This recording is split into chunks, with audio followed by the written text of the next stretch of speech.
একমাত্র বিএনপি পারে দেশকে দুর্নীতির রাহ থেকে মুক্ত করতে।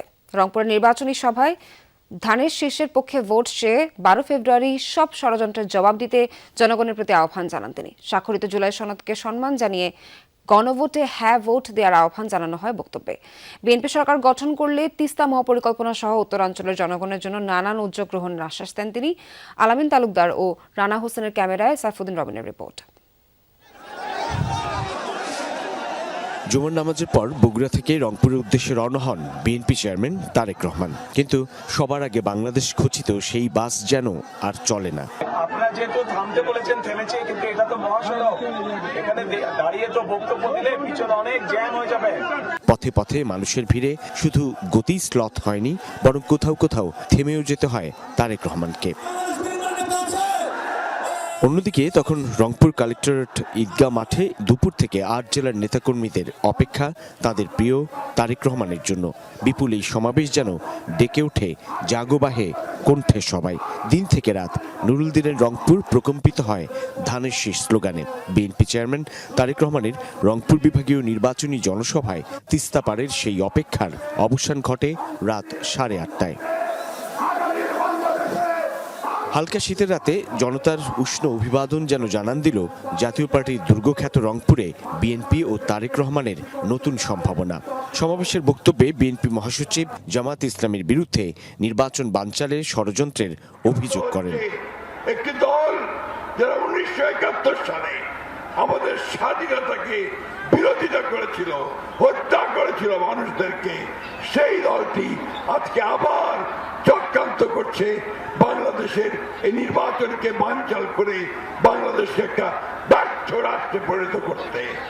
বক্তব্যে বিএনপি চেয়ারম্যান 31 দফা রাষ্ট্র সংস্কারের উদাহরণ তুলে ধরে বলেন, ঐকমত্য কমিশনের সংস্কার প্রস্তাবে দলটি মত দ্বিমত প্রকাশে লুকোছাপা করেনি।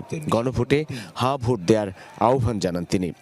আমরা কোনো লুকো ছাপা করিনি, আমরা জনগণের সামনে প্রকাশ্যে বলেছি যে কোনটিতে আমরা সম্মত দিয়েছি এবং কোনটিতে আমাদের কিছু ডিসএগ্রিমেন্ট আছে। প্রকাশ্যে বলেছি তাদের জীবন উৎসর্গকে মূল্যায়ন করতে হলে আমরা যে জুলাই সনদে স্বাক্ষর করেছি সেই জুলাই সনদকেও আমাদের সম্মান করতে হবে। এবং সেজন্যই আপনাদের সকলকে অনুরোধ করব যে ধানের শীষে যেমন সিলটা দিবেন 12 তারিখে, একই সাথে আপনাকে যে দ্বিতীয় ব্যালট পেপারটা দিবে হ্যাঁ এবং না, সেখানে হায়ের পক্ষে দয়া করে আপনারা রায় দিবেন। তারেক রহমান বলেন, টিআইর প্রতিবেদন এবং জামায়াতের 2 মন্ত্রীর 4 দলীয় জোট সরকারের শেষ পর্যন্ত থাকাই প্রমাণ করে বিএনপি একমাত্র দেশকে দুর্নীতির রাহুগ্রাস থেকে মুক্তি দিতে পারে। আমাদের সাথে প্রথম থেকে শেষ দিন পর্যন্ত তারা ছিল এবং তাদের থাকাটাই প্রমাণ করে খালেদা জিয়া যে দুর্নীতিতে সফলভাবে নিয়ন্ত্রণ করতে সক্ষম হয়েছে। তাদের প্রথম দিন থেকে শেষ দিন পর্যন্ত থাকাটাই প্রমাণ করে যে একমাত্র বিএনপির পক্ষেই সম্ভব এই সব দুর্নীতিকে নিয়ন্ত্রণ করা। উত্তরের জনপদের মানুষের জীবন জীবিকার অনেকটা জুড়েই তিস্তা।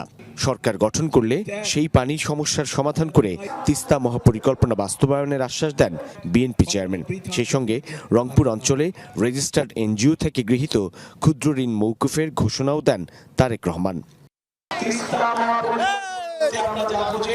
খাল খনন, বন সংরক্ষণ সহ কর্মসংস্থান সহ যেই কাজগুলো আছে ইনশাল্লাহ পর্যায়ক্রমিকভাবে সবগুলো কাজ আমরা শুরু করব।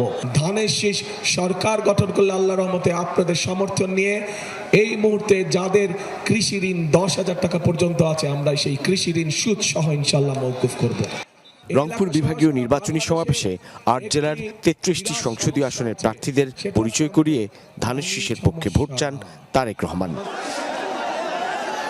রংপুরের 6টি সংসদীয় আসন এবং কুড়িগ্রামের 4টি সংসদীয় আসনের মতো রংপুর বিভাগের 33টি সংসদীয় আসনের 20টি সংসদীয় আসনে 91 থেকে এখন পর্যন্ত কোনোবারই জয়ী হতে পারেনি বিএনপি। এবার বিএনপি চেয়ারম্যান তারেক রহমান এলেন এই রংপুর বিভাগে, সাধারণের কাছে ধানের শীষের পক্ষে ভোট চাইলেন, তিস্তাপাড়ের মানুষকে আশ্বস্ত করলেন তিস্তা মহাপরিকল্পনা বাস্তবায়নের। তিনি বললেন, সেসব পরিকল্পনা বাস্তবায়ন করতে হলে নিরঙ্কুশভাবে জয়ী করতে হবে গোটা দেশ জুড়ে ধানের শীষের প্রার্থীকে। সাইফুদ্দিন রবিন, যমুনা নিউজ, রংপুর।